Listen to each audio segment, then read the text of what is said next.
Toy story 5 കണ്ടു. Around ഒരു 10-30 വർഷം ഈ ഒരു ഫ്രാഞ്ചൈസ് തുടങ്ങിയിട്ട്. സോ ഇതിൻ്റെ കൂടെ ട്രാവൽ ചെയ്ത കുറേ പേരുണ്ടാവും. പ്രത്യേകിച്ച് 90s കിഡ്സൊക്കെ തന്നെ. നമ്മുടെ ചെറുപ്പം മുതലേ ഈ സാധനം നമ്മുടെ കൂടെയുണ്ട്. പക്ഷേ ചറ പറ എന്ന് പറഞ്ഞിട്ട് 10-20 പടങ്ങളൊന്നും ഇവർ ഇറക്കിയിട്ടില്ല. 5 പടങ്ങൾ ഇപ്പോൾ ആയിട്ടുള്ളൂ. അത്രയും ടൈം എടുത്ത് ഗ്യാപ്പിട്ടായിരിക്കും ഒരു പടങ്ങൾ ഇറക്കുക. എസ്പെഷ്യലി കഴിഞ്ഞ പടത്തിന് ആ ഒരു ഫോർത്ത് പാർട്ടിനൊക്കെ കുറേ നെഗറ്റീവ് കമൻറ്റുകളൊക്കെ ആയിരുന്നു കൂടുതലും. വലിയ കാര്യം ഉണ്ടായിരുന്നില്ല. ഫ്രാഞ്ചൈസ് തന്നെ അവിടെ നിർത്തായിരുന്നു. ആക്ച്വലി തേർഡിൽ നിർത്തായിരുന്നു എന്നൊക്കെ പറഞ്ഞ് കുറേ ഉണ്ടായിരുന്നു. സോ പിന്നെ എന്താണ് ഇവർ ചെയ്യാൻ പോകുന്നത്? ഇവർ ഫ്രാഞ്ചൈസിനെ പിന്നെയും മിൽക്ക് ചെയ്യാനാണോ എന്നറിയാൻ വേണ്ടിയിട്ടാണ് ഈ ഒരു പടം കണ്ടത്. പക്ഷേ ഫിഫ്ത്ത് പാർട്ടിൽ ഇവർ കുറേ കൂടി അഡ്വാൻസ്ഡ് ആയിട്ട് ഇപ്പോൾ റെലവൻ്റ് ആയിട്ട് കുറേ ടോപ്പിക്കുകൾ ചർച്ച ചെയ്ത് പോകുന്നുണ്ട്. ഇത് ഞാൻ നോക്കിയിട്ട് കുട്ടികൾക്കെന്നല്ല, ഇത് ആക്ച്വലി ഒരു പാരൻസിന് പറ്റിയ രീതിയിലുള്ളൊരു പടമായിട്ട് എനിക്ക് ഫീൽ ചെയ്തു. കാരണം കുട്ടികൾക്ക് ഇത് പെട്ടെന്ന് കണ്ടാൽ മനസ്സിലാവില്ല. അത്രയും കുറച്ച് കോംപ്ലക്സ് ആയിട്ടാണ് ഇതിൻ്റെ സ്റ്റോറി ടെല്ലിങ് അങ്ങനെ ആയിട്ട് പോകുന്നത്. പക്ഷേ മെല്ലെ ഭയങ്കര സിമ്പിളായിട്ട് ഭയങ്കര ലെയിമായിട്ടാണ് പറഞ്ഞു പോകുന്നതെങ്കിലും അവിടെ ഇവിടെയൊക്കെ ആയിട്ട് ഈ മൾട്ടിപ്പിൾ സ്റ്റോറി ടെല്ലിംഗ് എന്ന് പറയില്ല. അവിടെ ഒരു ക്യാരക്ടർ കുറച്ച് നടക്കും, ഇവിടെ ഇപ്പുറത്ത് നടക്കും, അങ്ങനെ ആ രീതിക്കാണ് ഇതിൻ്റെ ഒരു സ്റ്റോറി ടെല്ലിംഗ് നറേഷൻ മുഴുവൻ പോകുന്നത്. പക്ഷേ മൊത്തത്തിൽ ഈ ഒരു പടം പറയുന്നത് ടെക് വേഴ്സസ് ടോയ് എന്ന ഒരു പ്ലോട്ടാണ്. അതെനിക്ക് ഭയങ്കരമായിട്ട് കണക്റ്റായി, എനിക്ക് ഭയങ്കരമായിട്ട് ഇഷ്ടമായി. ഞാനിപ്പോൾ കോളേജിൽ പോകുമ്പോഴും അല്ലെങ്കിൽ നമ്മൾ വീട്ടിലും എല്ലാവരുടെ അടുത്തും ഞാൻ പറയാറുണ്ട്, ഈ കുട്ടികൾക്ക് ഫോൺ കൊടുക്കുന്ന സെറ്റപ്പും ഇതിങ്ങനെ ശീലിച്ച് ഈ ടെക് അഡിക്റ്റ് ആവും പിള്ളേർ. ഈ പടം മെയിൻലി ചർച്ച ചെയ്യുന്നത് ഇപ്പോൾ ടെക്കിൻ്റെ ഇപ്പോൾ ഫോണും ടാബും മറ്റ് ഗെയിംസൊക്കെ വന്നതുകൊണ്ട് പിള്ളേരൊന്നും ഈ ടോയ്സിന് ഇഷ്ടപ്പെടുന്നില്ല, കളിക്കുന്നില്ല. അപ്പോൾ ഈ ടോയ് സ്റ്റോറിയിൽ നമ്മൾ കണ്ടിട്ടുള്ള ബസ്സും കുട്ടിയും അങ്ങനത്തെ മറ്റ് ക്യാരക്ടേഴ്സൊക്കെ തന്നെ, ജെസ്സിയും ഇങ്ങനത്തെ ഈ ക്യാരക്ടേഴ്സൊക്കെ തന്നെ അവിടെ വെറുതെ കിടക്കുകയാണ്. ഈ ടോയ്സിനാരും തൊടുന്നില്ല. സോ അതെങ്ങനെ ആ ഒരു കുട്ടികളിൽ നിന്ന് മാറ്റുക എന്നുള്ള രീതിയിലാണ് ഈ ഒരു പടം പറഞ്ഞു പോകുന്നത്. പക്ഷേ കംപ്ലീറ്റ്ലി ടെക്ക് വേണ്ട അല്ലെങ്കിൽ ടെക്ക് മോശമാണ് എന്നും പടം പറഞ്ഞു നിർത്തുന്നില്ല. രണ്ടും ഈക്വലി ഇമ്പോർട്ടൻ്റ് ആണ്. ഇപ്പോൾ നമ്മൾ ടോയ്സിൻ്റെ കൂടെ കളിക്കുമ്പോൾ നമുക്ക് ഭയങ്കരധികം ക്രിയേറ്റിവിറ്റി വർദ്ധിക്കും, അല്ലെങ്കിൽ അങ്ങനത്തെ കുറേ കാര്യങ്ങളുണ്ട്. ഇപ്പോൾ നമ്മളിപ്പോൾ സ്ക്രീൻ ടൈം കുറച്ചാൽ തന്നെ നമുക്ക് കിട്ടുന്ന കുറേ പരിപാടികളുണ്ട്. പക്ഷേ സ്ക്രീൻ ആവശ്യമാണ്. ഇപ്പോൾ ടെക്ക് നമുക്ക് ആവശ്യമാണ്. നമ്മുടെ ഇന്നത്തെ മോഡേൺ ലൈഫിൽ ടെക്ക് ഭയങ്കരധികം ഉപകാരപ്പെടുന്ന കുറേ കാര്യങ്ങൾ നമുക്ക് അവർ ചെയ്യുന്നുണ്ട്. സോ കംപ്ലീറ്റ്ലി ടെക്ക് അവോയ്ഡ് ചെയ്യണം, നമ്മളൊരു പഴയ ഈ വള്ളിച്ചെരുപ്പിട്ട് നടക്കുന്ന സെറ്റപ്പിലേക്ക് പോകണം എന്നല്ല ഈ സിനിമ ചർച്ച ചെയ്യുന്നത്.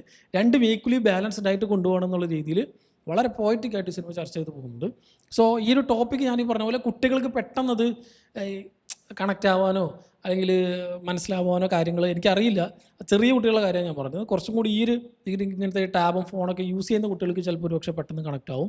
സോ ആക്ച്വലി ഈ സിനിമ എല്ലാവരും തിയേറ്ററിൽ പോയി കുട്ടികളെ കൊണ്ട് കാണിക്കേണ്ട പടമാണ്. അവർക്ക് ഒരുമാതിരി ഉപദേശം പോലെ ആയിരിക്കും അത് ഫീൽ ചെയ്യുക. ഇതെന്തത് ഏത് നേരം ഫോൺ ഉപയോഗിക്കേണ്ട എന്നാൽ ഈ പറയണ ഒരു ഫോൺ ഉപയോഗിക്കുന്നുണ്ട്. അതാണ് അവരെ മെയിനായിട്ട് ആലോചിക്കുക.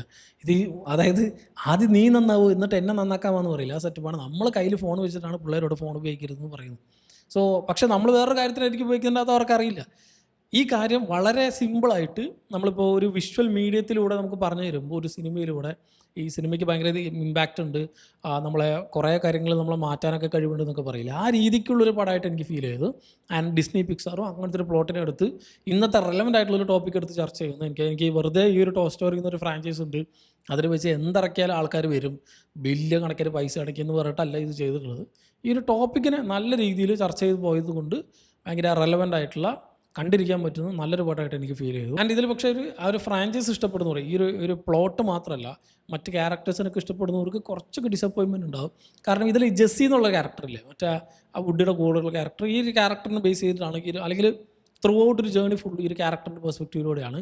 മറ്റ് ക്യാരക്ടേഴ്സൊക്കെ വെറുതെ അനാവശ്യമായിട്ട് അവിടെ ഇപ്പോൾ ബസ്സൊക്കെ ഉണ്ട്, വുഡ് തീരില്ല അവിടെയൊക്കെ ആയിട്ട് വരുന്നത്. അങ്ങനെ മറ്റ് ക്യാരക്ടേഴ്സും ആ ഒരു ഡൈനോസറിൻ്റെ ടോയും അങ്ങനത്തെ കുറച്ച് സാധനങ്ങളൊക്കെ ഉണ്ടല്ലോ, ഇവരൊക്കെ നമ്മളിങ്ങനെ വല്ലപ്പോഴൊക്കെ കാണുള്ളൂ. സ്ക്രീൻ ടൈം കുറവാണ്, കൂടുതലായിട്ടും ജെസ്സിയിലൂടെ പോകും, അങ്ങനത്തെ കുറച്ച് പ്രശ്നങ്ങളുണ്ട്. പക്ഷേ ഞാനീ പറഞ്ഞ പോലെ ഒരു പ്ലോട്ടിന് ഇവർ നന്നായിട്ട് പോകുന്നുണ്ട്. ഈ ഒരു കോൺസെപ്റ്റ് നന്നായിട്ട് ചർച്ച ചെയ്ത് പോകുന്നുണ്ട്. നല്ലൊരു വാച്ച് തന്നെയായിട്ട് എനിക്ക് ഫീൽ ചെയ്തു ടോയ് സ്റ്റോറി 5.